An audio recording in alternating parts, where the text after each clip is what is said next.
रीवा शिक्षा विभाग में अतिशेष पर हंगामा। शान द्वारा आयोजित की गई काउंसलिंग का शिक्षक शिक्षिकाओं ने किया बहिष्कार।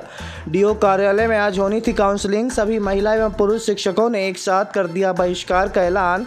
आपको बता दें कि शिक्षा विभाग में इस समय अतिशेष शिक्षकों की सूची और उनके काउंसलिंग को लेकर उठापटक की स्थिति निर्मित है। 2 बार डिप्टी सीएम राजेंद्र शुक्ला के दरवाजे पर दस्तक देने के बाद आज काउंसलिंग की प्रक्रिया डीओ कार्यालय में शुरू की गई, जिसका सभी अधिशेष की श्रेणी में आने वाले शिक्षकों ने बहिष्कार कर दिया। दरअसल शिक्षा विभाग के द्वारा दूसरे स्थान पर हो रहे शिक्षकों की कमी को दूर करने के इरादे से विज्ञान संकाय के शिक्षक एवं शिक्षिकाओं को अतिशेष की श्रेणी में रखा गया है। इसके विरोध में विज्ञान संकाय के शिक्षक एवं शिक्षिकाओं का कहना है कि प्रशासन की ये गलत नीति है। जो विषय पहले नंबर पर होना चाहिए उसे 5वें स्थान पर रखा गया है।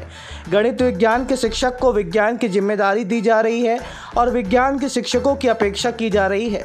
हालांकि डिप्टी सीएम के द्वारा कल यहां आश्वासन दिया गया था कि उनकी शिक्षा मंत्री से चर्चा हुई है।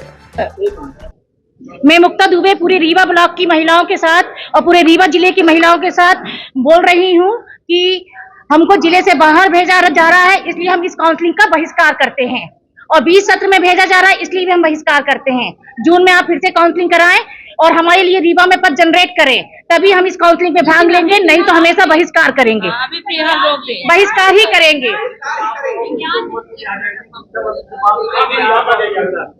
शिक्षा मंत्री से हमें किसी भी तरह का आश्वासन नहीं मिला, लेकिन डिप्टी सीएम साहब ने कहा था कि आपकी काउंसलिंग निरस्त कर दी जाएगी, लेकिन आज तक काउंसलिंग निरस्त करने का किसी भी तरह का आदेश नहीं आया है। आश्वासन तो सभी दे रहे हैं, लेकिन काम कोई नहीं कर रहा है।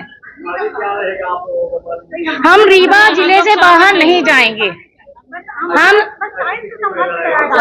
कुल 57 महिलाएं हैं रीवा जिले में, लेकिन हम सभी महिलाओं ने प्रण किया है कि हम अपने घर द्वार को छोड़ के नहीं जाएंगे, हम अपने परिवार को छोड़ के नहीं जाएंगे, हम छोटे बच्चों को छोड़कर नहीं जाएंगे। हम अपने परिवार के लिए ही नौकरी कर रहे हैं।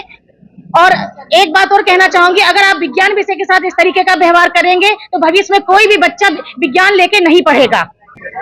जी, हम लोग यहाँ डीओ ऑफिस में सारी महिलाएं और पुरुष भी इकट्ठा हुए हैं काउंसलिंग का बहिष्कार करने। वो स्थिति निर्मित इसलिए हो गई क्योंकि जब हम लोगों की भर्ती हुई थी तब विज्ञान और गणित दोनों को साथ में रखा गया था। तो आज विज्ञान को अलग क्यों किया जा रहा है? विज्ञान को और गणित को साथ में रखा जाए, और नहीं तो जितने विषय होते हैं 6 के 6 विषय वो पूरे ही स्कूल में रहे, माध्यमिक विभाग में चाहे हाई स्कूल में। क्योंकि देखिए, यदि कोई व्यक्ति किसी भी सब्जेक्ट से पढ़ रहा है आगे चल के, तो उसको सारे विषय पढ़ने होंगे, एक विषय पढ़ के तो नहीं जाएगा वो आगे। इसलिए विज्ञान का पद समाप्त न किया जाए, और विज्ञान को हमारे यहाँ 5वां पद दिया गया है, तो 5वां पद न देके उसको पहला स्थान दिया जाए। और जब पहला स्थान दिया जाएगा तो हमको कहीं जिले से बाहर जाने की जरूरत नहीं पड़ेगी, और जिले में ही हम लोगों की काउंसलिंग कराएं। अन्यत्र हम लोग संभाग स्तरीय नहीं, क्योंकि किसी भी विषय का, जैसा यहाँ से अधिकारियों का कहना ये है कि यहाँ भी जिले में जगह नहीं थी, इस वजह से हम लोगों को संभाग स्तरीय काउंसलिंग के लिए बुलाया गया। पर जब जगह नहीं थी तो एज इट इज हम लोग को रखे रहने। जब जगह होती, कुछ रिटायर होते और उच्च पद प्रभार होता, तो हम लोगों को उस जगह पे प्लेसमेंट दिया जाता। तो ये गलत हम लोगों के साथ हो रहा है, जो कि ठीक नहीं है। और आज हम लोगों ने यही निर्णय किया है कि सारे लोग काउंसलिंग में भाग नहीं ले रहे हैं। इसके बाद जो आगे होगा